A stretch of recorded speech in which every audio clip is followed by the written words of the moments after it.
باللہ من الشیطان الرجیم بسم اللہ الرحمن الرحیم وَأَقِيمُوا الصَّلَاةَ وَآتُوا الزَّكَاةَ وَمَا تُقَدِّمُوا لِأَنفُسِكُم مِّنْ خَيْرٍ تَجِدُوهُ عِندَ اللَّهِ إِنَّ اللَّهَ بِمَا تَعْمَلُونَ بَصِيرٌ وَقَالُوا لَن يَدْخُلَ الْجَنَّةَ إِلَّا مَنْ كَانَ هُودًا أَوْ نَصَارَىٰ تِلْكَ أَمَانِيُّهُمْ قُلْ هَاتُوا بُرْهَانَكُمْ إِن كُنتُمْ صَادِقِينَ بَلَىٰ مَنْ أَسْلَمَ وَجْهَهُ لِلَّهِ وَهُوَ مُحْسِنٌ فَلَهُ أَجْرُهُ عِندَ رَبِّهِ وَلَا خَوْفٌ عَلَيْهِمْ وَلَا هُمْ يَحْزَنُونَ صدق اللہ العظیم۔ اور نماز کا اہتمام کرو اور زکوٰۃ دیتے رہو، اور جو نیکی بھی تم اپنے لیے کرو گے اسے اللہ کے پاس پاؤ گے۔ جو کچھ تم کر رہے ہو اللہ اسے دیکھ رہا ہے۔ اور کہتے ہیں کہ جنت میں نہیں داخل ہو سکتے مگر وہ جو یہودی ہیں یا نصرانی، یہ محض ان کی آرزوئیں ہیں۔ آپ کہہ دیجئے اس بات پر اپنی دلیل پیش کرو اگر تم سچے ہو۔ ہاں بلا شبہ جس نے اپنے آپ کو اللہ کے حوالے کر دیا اور وہ ٹھیک طرح سے عمل کرنے والا ہے تو اس کے لیے اس کا اجر اس کے رب کے پاس ہے۔ نہ ان کو کوئی خوف ہوگا اور نہ وہ غمگین ہوں گے۔ ناظرین اکرام، آج ہم نے سورۃ البقرہ کی آیت نمبر 110 سے 112 تک کی تلاوت کرنے کا شرف بھی حاصل کیا ہے اور ہم نے ترجمہ بھی پیش کیا ہے۔ اب آئیے ان آیات پہ ہم بات کرتے ہیں۔ اللہ سبحانہ و تعالیٰ نے آیت نمبر 110 میں نماز کا ذکر کیا اور زکوٰۃ کا ذکر کیا۔ قرآن مجید میں اکثر مقامات پر دونوں کو اکٹھے بیان کیا گیا ہے، یعنی اقامت الصلاۃ اور ایتاء الزکوٰۃ۔ اکثر مقام پر جہاں حکم ہوا وہاں پر ان دونوں کو اکٹھا بیان کیا، اس لیے کہ یہ مسلم معاشرے کی اجتماعی ذمہ داری ہے۔ یعنی ایسا نہیں ہو سکتا کہ ہم معاشرے کا ایسا ماحول نہ بنائیں اجتماعی حوالے سے کہ جب اذان ہو، جب نماز کا وقت ہو تو کوئی بھی نہ اٹھے، ہم لوگوں کو ترغیب بھی نہ دیں اور لوگوں کو اس کی طرف ان کا رجحان بھی پیدا نہ کریں، تو ایسا نہیں ہے۔ مسلمانوں میں جو نظم قائم ہوتا ہے وہ اس کا خاص طور پر اہتمام کرتا ہے۔ اسی طرح زکوٰۃ ہے، اس لیے کہ زکوٰۃ پر معاش ہے ایک مسلم معاشرے کا، ایک اسلامی معاشرے کا۔ یعنی جو ٹیکس لیا جاتا ہے وہ یوں سمجھ لیجئے کہ اللہ سبحانہ و تعالیٰ نے اپنی طرف سے اپنی مخلوق کے لیے اس کو فرض کر دیا ہے کہ یہ آپ نے ہر صورت میں آپ نے ادا کرنا ہے۔ سیدنا ابوبکر صدیق رضی اللہ تعالیٰ عنہ نے اس لیے فرمایا تھا اور منکرین زکوٰۃ کے خلاف آپ نے ایکشن لیا تھا کہ جو ایک چھوٹی سی رسی بھی اگر رسول اللہ کے زمانے میں زکوٰۃ میں دیا کرتا تھا میں اس سے وہ بھی وصول کروں گا، یہ نہیں چھوڑوں گا۔ تو لہٰذا نماز معاشرے میں ایک اخلاقی ماحول، روحانی ماحول پیدا کرتی ہے۔ یعنی معلوم ہوتا ہے کہ ہم اللہ کے بندے ہیں، اللہ کی طرف رجوع کرنے والے ہیں۔ جب وقت آتا ہے تو ہم اس کے حضور جھکتے ہیں۔ یہ ہماری روحانی پاکیزگی کا اور ہمارے باطن کی تطہیر کا ایک بڑا مضبوط ذریعہ ہے۔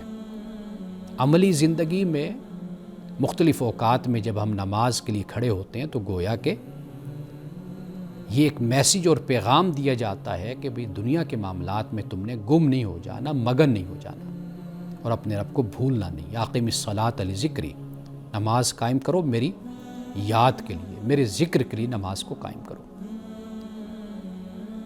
اس لیے قرآن پاک نے ان الصلاۃ تنہی عن الفحشاء والمنکر فرمایا کہ بے شک نماز بے حیائی اور برے کاموں سے روکتی ہے۔ روکنے سے مراد کیا؟ اس کی غایت، اس کی غرض، اس کا مقصد، اس کا فلسفہ یہی ہے۔ اگر کوئی بے روح نماز پڑھتا رہے تو بے شک وہ پھر برائیاں بھی کرتا ہے، ساتھ فحاشی بھی کرتا ہے، بدی بھی کرتا ہے، وہ بے روح نماز ہوتی ہے۔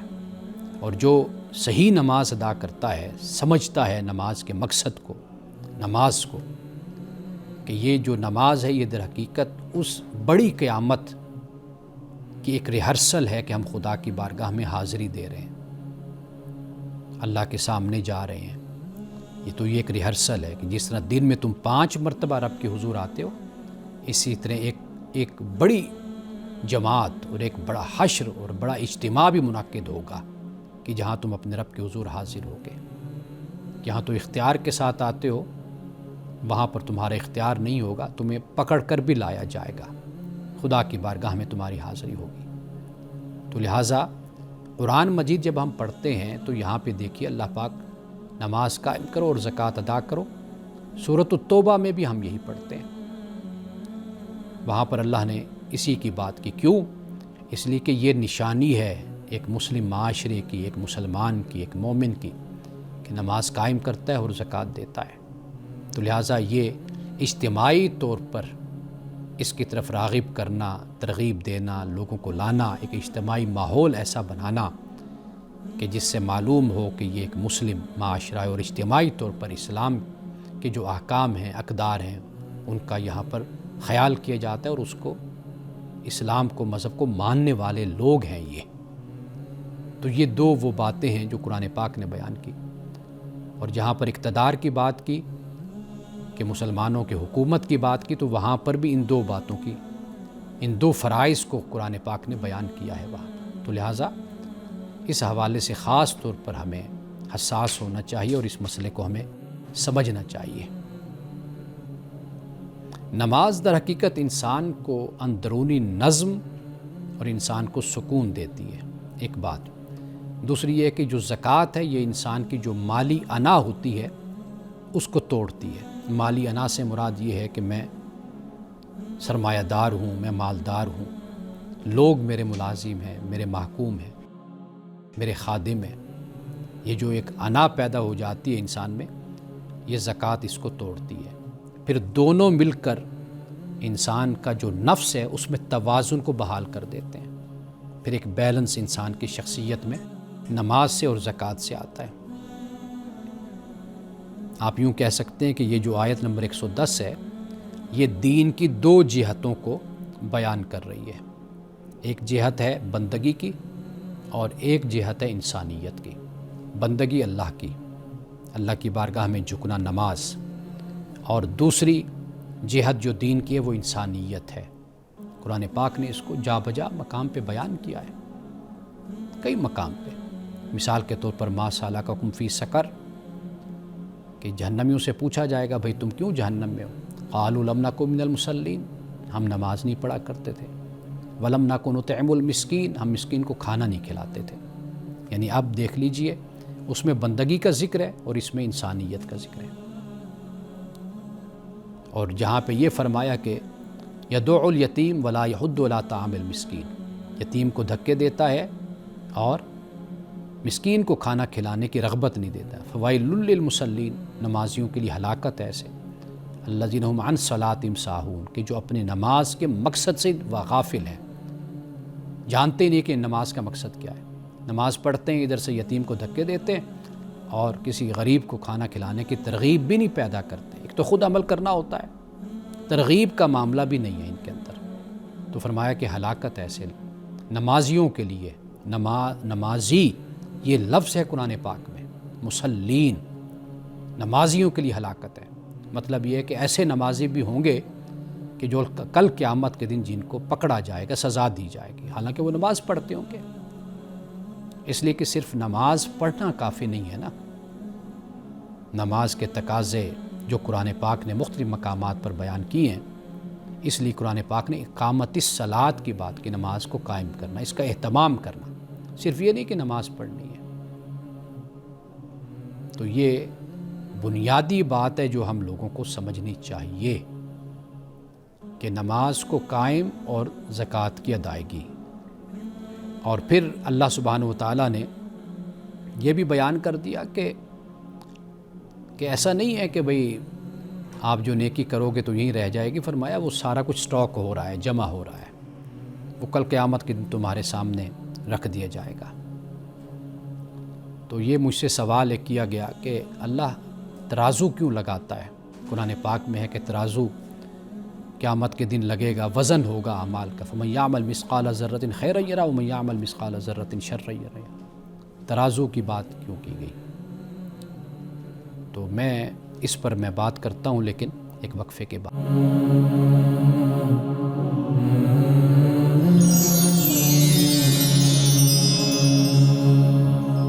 وقفے کے بعد دوبارہ آپ کی خدمت میں حاضر ہیں۔ ایک سوال میں چھوڑ کر گیا تھا تو اس کا جواب حاضر خدمت ہے، وہ یہ ہے کہ اللہ سبحانہ و تعالیٰ چیزوں کو کوانٹٹی میں نہیں دیکھتا، یعنی تعداد نہیں دیکھتا۔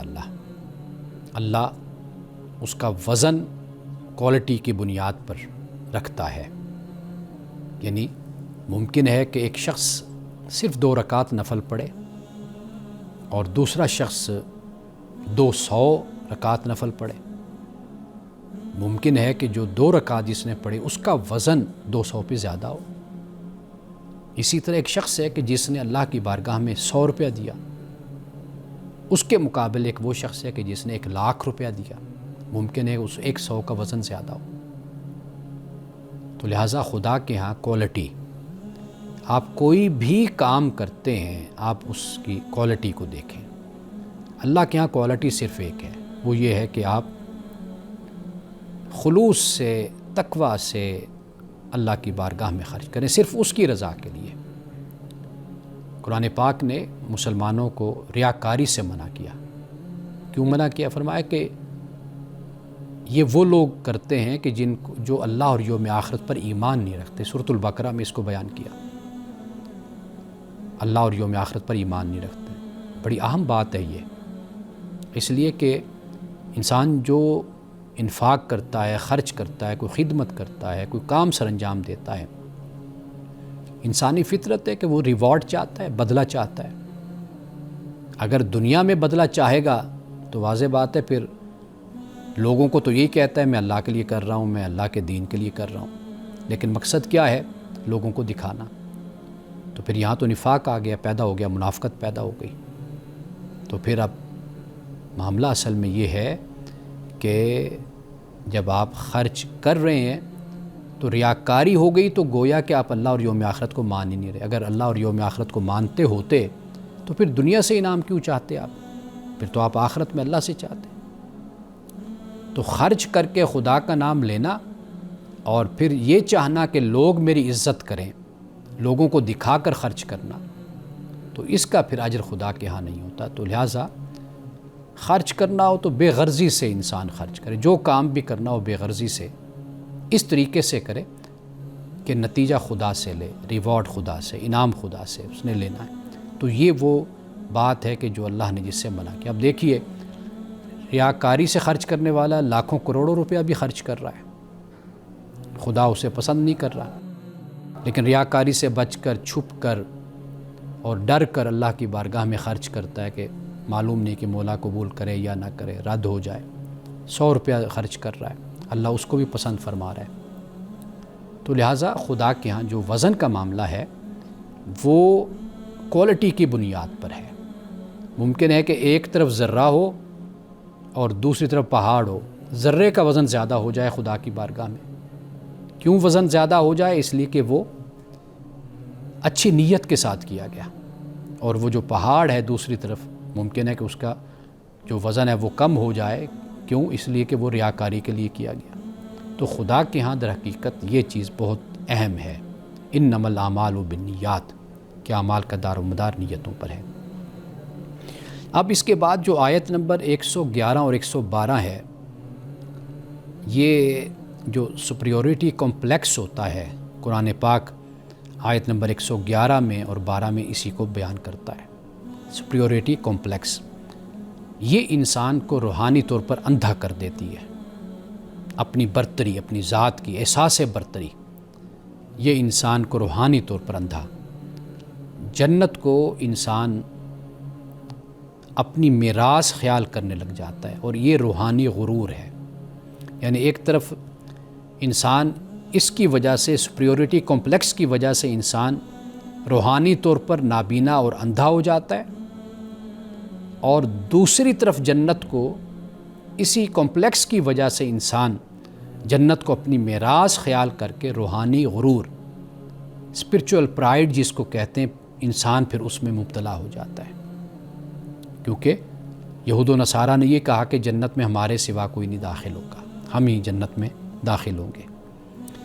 اب یہاں سے جو ایک اور بات معلوم ہوتی ہے وہ یہ ہے کہ جو مذہبی گروہ جب حق کو گروہی ملکیت بنا لیتا ہے تو وہاں پر پھر سماجی تقسیم شروع ہو جاتی ہے۔ آپ اپنے معاشرے کو تقسیم دیکھتے ہیں نا، بٹا ہوا، وہ بنیادی طور پر کیا ہے؟ مذہبی حوالے سے وہ یہی ہے کہ جو مذہبی گروہ ہیں یہاں پر، وہ اپنے آپ کو حق جو ہے اس کو اپنی ملکیت خیال کرتے ہیں، گروہی ملکیت، یہ ہماری ملکیت میں ہے۔ یہ جو آیات ہیں، آیت نمبر 111 اور 112، یہ فلسفہ نجات کو بھی ایک نئے انداز میں بیان کر رہی ہیں۔ یعنی یہ بتا دیا کہ جو نجات ہے اس کا معیار قوم نہیں ہے، بلکہ کیا ہے؟ خود سپردگی ہے، کہ اپنے آپ کو خدا کے سپرد کر دو۔ یہ ہے در حقیقت نجات کا معیار۔ اور خاص طور پر جو آیت نمبر 111 ہیں، اس کے حوالے سے میں عرض یہ کروں گا کہ دو چیزیں ہوتی ہیں نا، ایک وشفل تھنکنگ ہوتی ہیں، خواہشات، اور دوسری ریالٹی ہوتی ہے، حقیقت ہوتی ہے۔ ان دونوں میں فرق کیا ہے؟ فرق یہ ہے کہ یہ جو گروہ ہیں، یہ ان کی جو نجات ہے، یہ جو نجات، یہ صرف ان کی دلی آرزوئیں ہیں، بس یہ آرزوئیں، یہ وشفل تھنکنگ ہے ان کی۔ قرآن پاک نے کہا تلک امانیہم، کہ یہ ان کی جھوٹی خواہشیں ہیں، آرزوئیں ہیں۔ تو یہ دو چیزیں، ریالٹی کچھ ہوتی ہے اور وشفل تھنکنگ وہ بالکل اس سے مختلف ہوتی ہے۔ اللہ سبحانہ و تعالیٰ نے جو معیار بتا دیا، وہ معیار کیا ہے؟ ایک تو حقیقی عمل اور دوسری دلیل، یہ دو باتیں۔ قرآن پاک نے جگہ جگہ ایویڈنسز کی بات کی، آیات بینات کی بات کی ہے، برہان کی بات کی ہے، قل ہاتوا برہانکم، یہاں پر بھی فرمایا آیت نمبر 111 میں، اے نبی صلی اللہ علیہ وسلم آپ ان سے کہہ دیجئے اگر تم سچے ہو تو پھر اپنی دلیل لاؤ، اپنے ثبوت لاؤ کہ بھی تم کیسے جنت کے حقدار بن گئے اور جنت تمہاری ملکیت بن گئی، تمہارا اس پر قبضہ ہے، کوئی اور نہیں جا سکتا، تو اس پر دلیل لاؤ نا۔ دلیل کوئی نہیں ہے، بس یہ وشفل تھنکنگ ہے بس۔ تو ایسے لوگ سراب میں رہتے ہیں۔ معاشرے ہمیشہ اسی وجہ سے تقسیم ہوتے ہیں کہ جہاں پر مذہبی بنیادوں پر برتری کا تصور پیدا ہو جائے، گروہی برتری کا تصور پیدا ہو جائے، اور جہاں پر حق کو، وہ جو ہماری زبان میں کہتے ہیں کہ جپھا مار کر ایک گروہ بیٹھ جائے کہ بس میرے پاس ہی حق ہے، کسی اور کے پاس حق نہیں ہے، اور اسی بنیاد پر پھر دوسرے سے اس کے جینے کا حق لے لینا، اس کے عقائد، وہاں پر پھر ان کو تضحیک کا نشانہ بنانا، ان کی تضحیک کرنا، استہزاء کرنا، تمسخر اڑانا، پھر ان کو اپنے سے کمتر ثابت کرنے کی کوشش کرنا، ان کے عقائد کا مذاق اڑانا، عقائد کے علاوہ ان کے قائد کا بھی مذاق اڑانا۔ یہ جو رویہ ہے، قرآن پاک نے یہ بتایا کہ یہ سماج کو بانٹ دیتا ہے، تقسیم کر دیتا ہے، بالکل اس میں تفریق پیدا کر دیتا ہے۔ تو جو بہترین طریقہ ہوتا ہے وہ یہی ہوتا ہے کہ انسان عاجزی میں رہے، حق کے ساتھ جڑا رہے، جو اس کا نظریہ، اس کا عقیدہ، اس کی سوچ ہے، اس کے ساتھ وہ جڑا رہے، ٹھیک ہے، لیکن یہ ہے کہ وہ دوسرے سے اپنی سوچ اور اپنے عقیدے اور نظریے کے مطابق زندگی گزارنے کا حق نہ چھینے۔ یہ ڈائیورسٹی ہوتی ہے، یہ معاشرے کا، سماج کا حسن ہوتا ہے، خوبصورتی ہوتی ہے۔ آپ دنیا میں جاتے ہیں، آپ کو مختلف رنگوں کے لوگ نظر آتے ہیں، مختلف مذاہب کے لوگ نظر آتے ہیں، مختلف سوچ کے لوگ نظر آتے ہیں۔ اچھا، پھر مختلف لباسوں میں لوگ آپ کو نظر آتے ہیں۔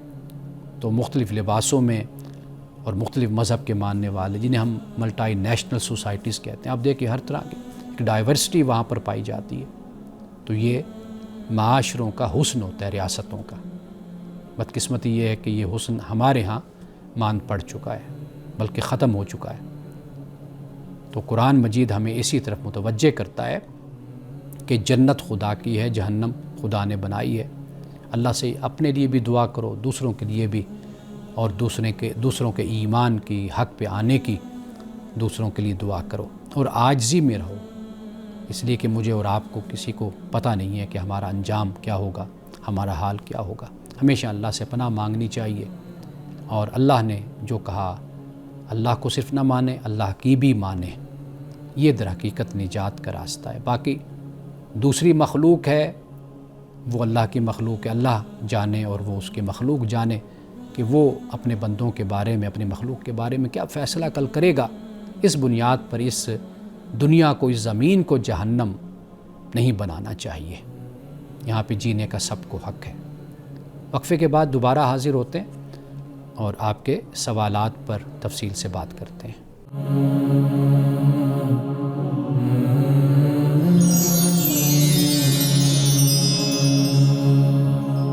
وقفے کے بعد دوبارہ آپ کی خدمت میں حاضر ہیں۔ آپ جانتے ہیں کہ کل میں ایک سوال چھوڑ کر گیا تھا، وقت ختم ہونے کی وجہ سے میں نے اس کا جواب عرض نہیں کیا تھا، تو آج ہم اس کے جواب کی طرف آتے ہیں۔ میں پہلے سوال بیان کر دوں، جن ناظرین نے سنا نہیں وہ ایک مرتبہ پھر سوال سن لیں۔ سوال یہ بھیجا گیا ہے کہ عدالت سے انصاف نہ ملنے کی صورت میں اگر مقتول کا وارث قاتل کو قتل کر دیتا ہے تو اس حوالے سے شریعت کیا کہتی ہے؟ یہ بڑا اہم سوال ہے۔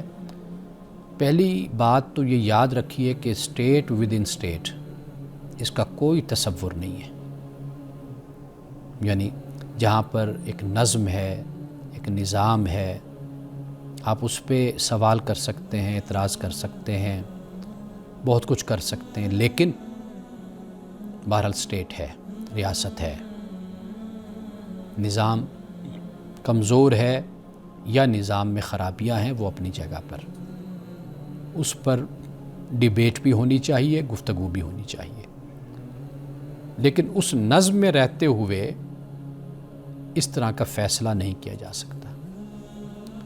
یعنی عدالت سے انصاف نہ ملنے کی صورت میں خود شخصی طور پر کسی کو قتل کرنا، یہ شرعاً بھی اور قانونی طور پر بھی منع ہے۔ یہاں پہ ایک نقطہ ابھی میرے ذہن میں آیا، وہ میں یہ عرض کرتا چلوں کہ ممکن ہے کہ عدالت جو فیصلہ دے رہی ہے وہ ورثاء کے لیے قابل قبول نہ ہو، وہ یہ خیال کریں کہ یہ فیصلہ عدالت کا انصاف کے خلاف ہے، لیکن عدالت نے جو فیصلہ کرنا ہے وہ تو ثبوتوں کی بنیاد پر ہی کرنا ہوتا ہے، شواہد کی بنیاد پر۔ ممکن ہے کہ قاتل کے خلاف وہ ثبوت کافی نہ ہو۔ یہ نقطہ بھی بیٹھے بیٹھے میرے ذہن میں آیا کہ ایسا بھی تو ہوتا ہے، عدالت نے ظاہر پر ہی فیصلہ کرنا ہے نا، قانون تو ظاہر پر ہی جاتا ہے، جو ثبوت پیش کیے گئے، جو شواہد دیے گئے، ممکن ہے کہ وہ سفیشینٹ نہ ہو قانونی حوالے سے، لیکن ورثاء بہرحال ان کے جذبات ہیں، احساسات ہیں، کسی کا بھائی ہے یا باپ ہے یا رشتہ دار ہے، وہ قتل ہوا ہے اور وہ جانتے ہیں کہ اس نے قتل کیا ہے، لیکن جب عدالت میں جاتے ہیں تو ثبوت اور شواہد نہ ہونے اور کمی ہونے کی وجہ سے، یا عدالت کے مطمئن نہ ہونے کی وجہ سے، عدالت قاتل کو آزاد کر دیتی ہے، بے گناہ قرار دے دیتی ہے، بری ذمہ قرار دے دیتی ہے۔ یہ پہلو بھی ضرور مد نظر رکھنا چاہیے۔ ہمارے ہاں چونکہ صورتحال ایسی ہوتی ہے تو اس وقت انسان کچھ نہیں کہہ سکتا، خاص طور پر جو مقتول کے ورثاء ہوتے ہیں۔ لیکن ایک اور صورت بھی ناظرین میں آپ کے سامنے رکھتا ہوں. ہمارے ہاں ایسے بھی ہوتا ہے کہ اگر کہیں پر کوئی ایسا کوئی غیر اخلاقی کوئی کام ہو رہا ہے، کوئی سرگرمیاں چل رہی ہیں غیر اسلامی کہہ لیجئے، غیر اخلاقی کہہ لیجئے، تو وہاں پر کچھ لوگ، کچھ گروہ یا کوئی جماعت وہ خود ڈنڈے لے کر یا اسلحہ لے کر وہاں پہنچ جاتے ہیں بند کروانے، یا ان کو پکڑ کے پیٹتے ہیں، مارتے ہیں، سڑک پہ لاتے ہیں. یہ بھی ایک رویہ ہمارے ہاں اختیار کیا جاتا ہے. تو شریعت اس کی بھی اجازت نہیں دیتی، یعنی یہ بھی اسٹیٹ ود ان اسٹیٹ کا معاملہ ہو جاتا ہے. اس کے لیے ملکی ادارے موجود ہیں، ان سے رابطہ کیا جائے. یہ الگ بات کہ وہ آگے کچھ نہیں کرتے یا وہاں پر کوئی بدعنوانی ہے تو یہ وہ مسئلہ علیحدہ ہے. لیکن آپ ذرا تصور کیجئے کہ اگر ایسی صورت بن جائے تو پھر کیا بگاڑ اور فساد پہلی صورت میں زیادہ ہے یا دوسری صورت میں زیادہ ہے؟ واضح بات ہے کہ دوسری صورت میں زیادہ ہے. تو بڑی برائی اور چھوٹی برائی میں ہمیشہ پھر چھوٹی برائی کا انتخاب کیا جاتا ہے. تو لہٰذا ہم جس سوال پر بات کر رہے ہیں اس کا جو قانونی نتیجہ ہے وہ تو یہ نکلے گا کہ جو انصاف لینے والا ہے ایک تو وہ خود مجرم ٹھہر جائے گا، خود مجرم بن جائے گا. عدالت کے پاس کافی شافی شواہد و ثبوت نہ ہونے کی وجہ سے قاتل کو انہوں نے آزاد کر دیا، لیکن جو مقتول کا وارث ہے اس نے تو ثبوت بھی اسی وقت ہی مہیا کر دیے. تو یعنی وہ قاتل تو مجرم نہ ٹھہرا، تو اب وہ یہ جو قتل کرنے والا مقتول کا جو وارث ہے جو قاتل کو قتل کر رہے ہیں اس کے تو پکے ثبوت موجود ہیں.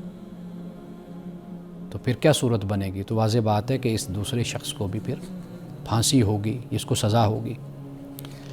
اور ویسے بھی جو شرعی اصول ہے آپ جانتے ہیں کہ اسلام میں قصاص اور دیت کے احکام موجود ہیں، مگر یہ جو عمل ہے یہ عدالتی نظام اور جو حکام جن کو جو مجاز ہوتے ہیں، یعنی جن کو اجازت ہے، اتھارٹی ان کے پاس ہے، ان کے ذریعے سے نافذ ہوتے ہیں. ذاتی طور پر کسی کو بھی سزا نہیں دی جا سکتی. یہ عدالت میں جا کر الزام جب جرم بنتا ہے، یعنی ملزم اور مجرم اس میں فرق کرنا چاہیے. ملزم وہ ہوتا ہے جس پر الزام ہوتا ہے کہ اس نے یہ کیا ہے، یعنی وہ ایکیوزڈ ہوتا ہے. لیکن جو اگلا قدم ہے وہ مجرم کا ہے، جو کریمنل ہے. تو لہٰذا یہ نقطہ بھی سامنے رکھنا چاہیے ہمیں کہ وہ مجرم اور ملزم، یہ فرق ہمارے سامنے رہنا چاہیے. تو لہٰذا ذاتی طور پر بدلہ جو لینا ہے خون کا، وہ اس کی ہرگز اس میں اجازت نہیں. یہ میں پھر جملہ بول رہا ہوں کہ کوئی بھی گناہ، کوئی بھی جرم ہے، گناہ نہیں جرم، ریاستی قانون کے مطابق کوئی بھی اس میں، چاہے وہ مذہبی ہے، چاہے وہ اخلاقی ہے، چاہے وہ جیسا بھی ہے، شرعی ہے، کسی طرح بھی کسی کو اجازت پرسنلی نہیں ہے کہ وہ کسی کی جان لے. ہاں استثناء کی ایک صورت میں بیان کر دیتا ہوں، اور وہ استثناء کیا ہے وہ میں وقفے کے بعد ذرا تفصیل کے ساتھ بیان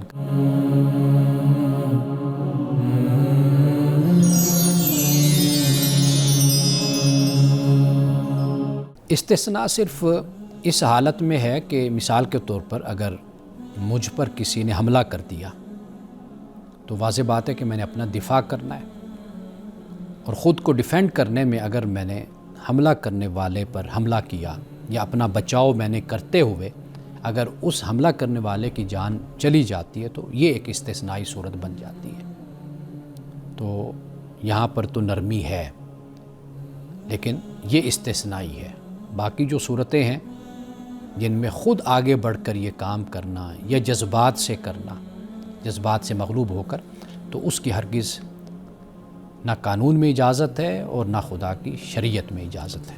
اب آئیے ناظرین کرام، ایک اور سوال ہے، اور یہ سوال بھی اسی ماں کی طرف سے ہے، والدہ کی طرف سے ہے، ایک دوسرے حوالے سے، چونکہ اس میں ہم اس بات کو کور نہیں کر سکے. وہ یہ کہ اگر اولاد کے حوالے سے ہر کوشش ناکام ہو، باوجود والدین مصالحانہ طریقہ اختیار کریں، تو والدین اگلا قدم کیا اٹھائیں؟ اپنی طرف سے وہ کوشش کرتے ہیں، لیکن بیٹا ہے یا بیٹی انہوں نے یہ تو نہیں لکھا، بہرحال اولاد انہوں نے لکھا ہے کہ اولاد سے پھر کیا معاملہ کیا جائے، ہر کوشش ناکام ہو گئی۔ پہلی بات یہ ہے کہ والدین حقائق کو تسلیم کریں۔ وہ کیا حقیقت ہو سکتی ہے؟ ممکن ہے کہ کوئی نفسیاتی مسئلہ ہو آپ کی اولاد کا، یا ممکن ہے کوئی نظریاتی مسئلہ بھی ہوتا ہے۔ یعنی آپ اگر مثال کے طور پر مسلمان ہیں، نماز پڑھتے ہیں، قرآن پڑھتے ہیں، گھر کا ماحول آپ نے ایسا رکھا ہے، ممکن ہے کہ وہ بچہ کسی ایسی صحبت میں بیٹھتا ہو جو مذہب کے خلاف ہیں، یا تو وہ واضح بات ہے کہ نظریاتی حوالے سے بھی جب ایک نوجوان ہوتا ہے انسان، خون جو ہے وہ گرم ہوتا ہے، تو وہ پھر ان چیزوں پر بھی بولتا ہے، لڑتا ہے، تو یہ وجہ بھی ہو سکتی ہے۔ لہٰذا فإنما علیک البلاغ وعلینا الحساب، اللہ کہتا ہے کہ تجھ پر پہنچانا ہے اور حساب ہم پر ہے، تو اس حوالے سے ذمہ داری یہی بن جاتی ہے۔ اور اولاد کا جو مسلسل زہریلا یا تلخ رویہ ہے، وہ والدین کو کوشش اس بات کی کرنی چاہیے کہ فاصلہ رکھیں، اور اس کو جذباتی فاصلہ آپ کہہ سکتے ہیں، فیصلہ نہیں، فاصلہ، یعنی اپنے آپ کو آرگنائز کریں، اپنے جذبات کو۔ یہ بات میں ہمیشہ کہتا ہوں کہ جذبات کو ڈسپلن میں لانا، ان کو آرگنائز کرنا، یہ ہمیں سیکھنا چاہیے۔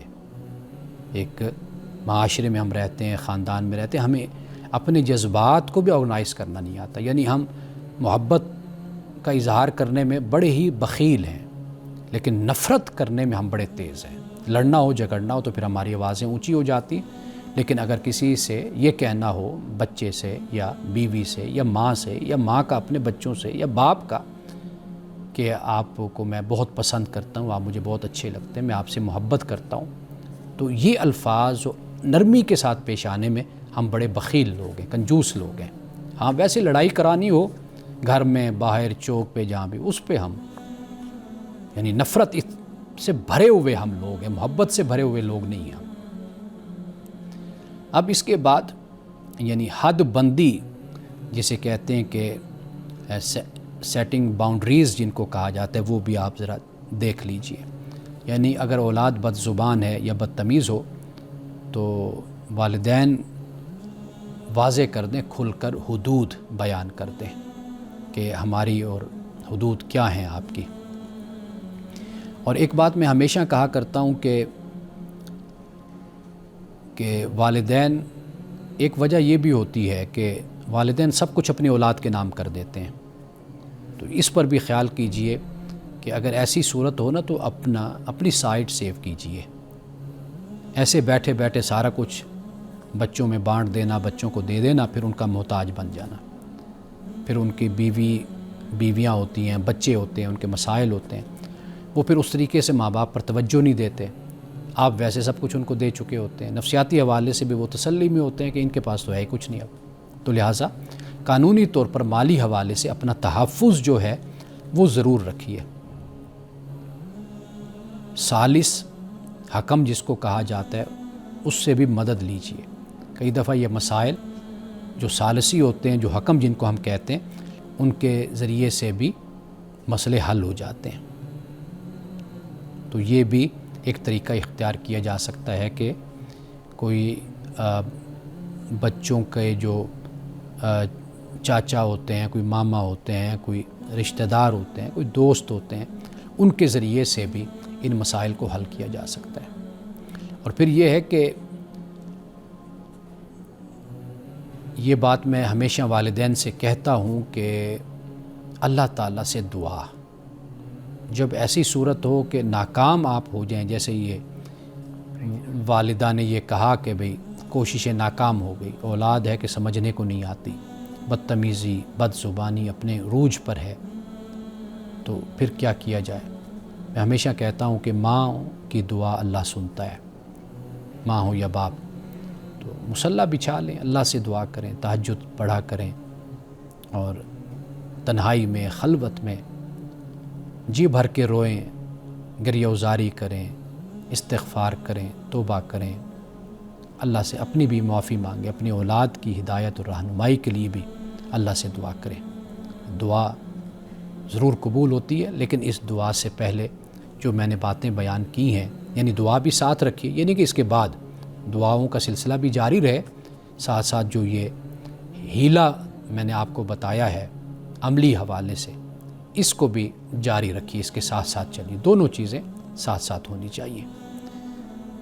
آخر میں ایک حدیث مختصر رسول اللہ صلی اللہ علیہ وسلم کی بات، وہ یہ کہ ان اللہ لا ينظر الى صورکم و اموالکم، اللہ تمہاری شکلوں کو، تمہاری صورتوں کو اور تمہارے مالوں کو نہیں دیکھتا، ولکن ينظر الى قلوبکم و اعمالکم، اللہ تمہارے دلوں کو اور تمہارے اعمال کو دیکھتا ہے۔ تو ناظرین اکرام، توجہ کیجیے اپنے دل پر اور اپنے اعمال پر۔ دل پاک ہوگا، دل پاکیزہ ہوگا تو آپ چھوٹا سا بھی عمل کریں گے وہ رب کی بارگاہ میں قبول ہوگا۔ انہی الفاظ کے ساتھ اجازت دیجیے۔ السلام علیکم ورحمۃ اللہ وبرکاتہ۔